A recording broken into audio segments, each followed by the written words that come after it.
Bu ilin əvvəlindən xaricdə yaşayan blogerlər Mehman və Emin Hüseynovlar, Qabil Məmmədov, Alyona Əliyeva barədə müxtəlif internet platformalarında böhtan xarakterli məlumatlar yaymağa başladılar. Hətta Mehman Hüseynov canlı yayımların birində bir neçə saniyəlik şəkil fraqmenti nümayiş etdirdi. Bu saxta video materiallar hardan alınıb? Blogerlər videoları müəyyən adamlardan aldıqlarını deyirlər. Bəs bu adamlar kimdir? Bu suallara az sonra cavab verəcəyik. Gəlin ardıcıllıqla gedək. Blogerlərin internetdə qarayaxma kampaniyasına başlaması ilə təxminən eyni vaxtda Azərbaycanın yüksək vəzifəli şəxsləri ilə bir nəfər öz sosial media hesabları, elektron poçt və xaricdə qeydiyyata alınmış telefon nömrəsi üzərindən əlaqə saxlamağa çalışır. Xarici ölkədə olan bu şəxs həmin adamları güya Alyona Əliyevaya məxsus olması iddia etdiyi kadrlarla şantaj edir. Bu görüntüləri yaymamağının müqabilində 5 milyon avro tələb edir. Faktla əlaqədar Dövlət Təhlükəsizliyi Xidmətində Cinayət Məcəlləsinin müvafiq maddəsi üzrə cinayət işi başlanılır. Əməliyyat nəticəsində bu cinayət əməlini törətməkdə şübhəli bilinən Azərbaycan vətəndaşı F.S. saxlanılır. İstintaqa ifadəsində o, cinayəti törətdiyini etiraf edir və detalları danışır. Qeyd edək ki, saxlanılan şəxslə bağlı məhkəmə hökmü olmadığından biz reportajda onun adını çəkmirik və üzünü də göstərmirik. Məhkəmə qərarı olandan sonra bu şəxsin kimliyi açıqlanacaq. 11 fevralda Mehman Hüseynovla mən əlaqə yaratmaq istədim və Facebook səhifəsində, Sancaq Media səhifəsində ona mesaj göndərdim ki, xahiş elədim ki, o mənə həmin bu xanımın şəxsi həyat videolarını göndərsin, yaxud şəkillərini göndərsin. Həmin günü, yəni çox qısa zamandan sonra Elman Əliyev və Zəki bəy Səlimov həmin materialları mənə atdılar. Və hətta Elman Əliyev mənə 2 video atmışdı və mən onları baxandan sonra mən inanmadım ki, bu doğru videolardır, bu fake videodur.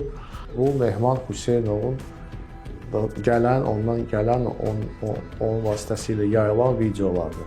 Bu informasiyanı əldə edəndən sonra fevralın 11-də mən Facebook səhifəmdən Mehriban xanım Əliyevanın Facebook səhifəsində, ondan sonra Arzu Əliyevanın Facebook səhifəsində və Leyla xanım Əliyevanın səhifəsində orada mesaj yazdım ki, mənim əldə etdiyim müəyyən materiallar var Alyona xanımın şəxsi həyatından və mən işarə etdim ki, əlaqə saxlamaq istəyirəm onlarla. Ancaq heç bir reaksiya olmadığına görə fevralın 15-də mən görəndə ki, deməli, mənim mesajlarıma cavabı olmadı, qərara gəldim ki, məktub yazım və Heydər Əliyev fonduna, saytına ora girərək, orada müraciət bölməsində məktub yazdım, orada öz e-mailimi qoydum və telefon nömrəmi qoydum.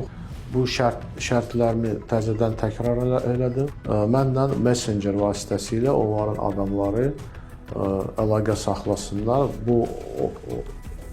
Bunu eləməsələr, mən artıq bu informasiyanı, məlumatları bütün dünyaya yayacağam. Deməli, informasiya agentliklərinə, səfirliklərinə, parlamentlərinə və s. Təxminən ayın 18-i mən deməli, Cavid Qurbanovla əlaqə yaratmağa nail oldum. Cavid Qurbanovla biz Telegram Messengeri ilə əlaqə qurduq, orada danışıqlar apardıq. Mən Cavid Qurbanova şərtini səsləndirdim. Dedim ki, mən 10 milyon avro tələb etmək istəyirdim, ancaq deməli, fikrimi dəyişdim və bu iş tez olsun deyə mən 5 milyon avro tələb elədim. Saxlanılan şəxs etiraf edir ki, bu görüntüləri ona Mehman Hüseynov və Qabil Məmmədova yaxın olan Elman Əliyev və Məmmədzəki Səlimov veriblər. Şübhəli şəxsin telefonunda bu adamlarla danışığının audio yazısı da aşkar edilib. Mehman, salam, necəsən? Nə var, nə yox?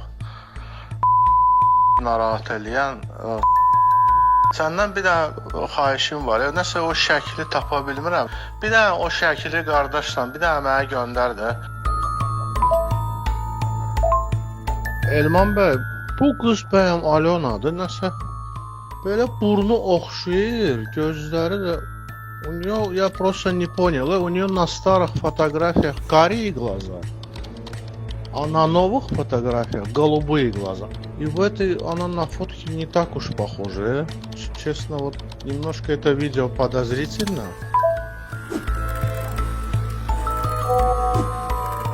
Я сейчас не дома, на улице. Я домой пойду, я тебе сколько у меня фотка есть ее, который в Ютубе был, пошлю. Это не просто с улицы фотография, это очень, это целый большой сериал, оттуда фрагмент. То, что она, это 100%. Saxlanılan şəxsin telefonunda olan görüntülərin təhlili göstərib ki, onlar 18+ xarakterli saytlardan götürülüb. Kadrda olan isə bu tip saytlarda Amber Lulu ləqəbi ilə tanınan qadındır. Onun əsl adı, yaşadığı ünvan istintaqa məlumdur. Həmin qadının açıq sosial media hesablarında kifayət qədər şəkli var. Başqa sözlə, Alyona Əliyevaya qarşı aparılan bütün kampaniya böyük yalan üzərində qurulub. Bunu kampaniyanın təşkilatçıları, özlərini bloger adlandıranlar əlbəttə ki bilirlər. Onların belə davranışlarına qiyməti qoy hamı öz vicdanına uyğun formada versin. Amma bu işdə hələ bir sıra qaranlıq məqamlar qalır. Bu videoları özünü bloger adlandıran şəxslərə kim ötürüb? Saxlanılan şəxsin telefonunda tapılan audio yazının daha bir hissəsini təqdim edirik.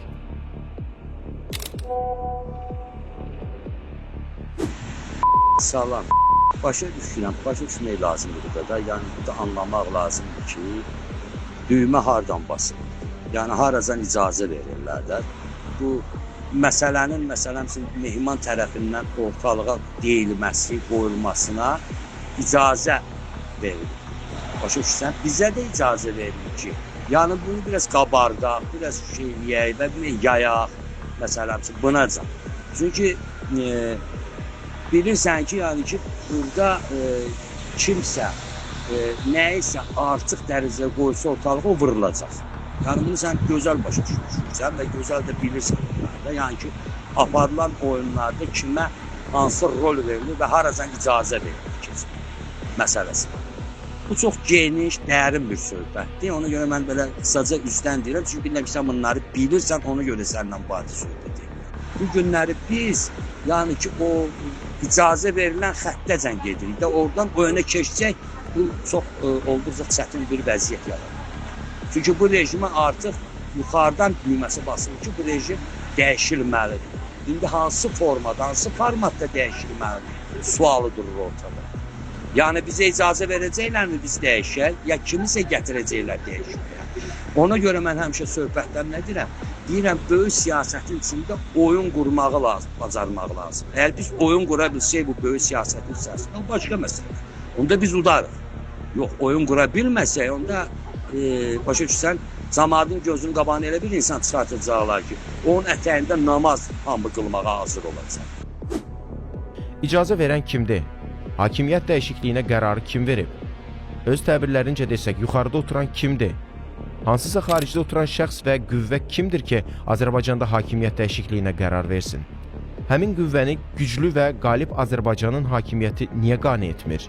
Bu, artıq tamam başqa bir araşdırmanın mövzusudur.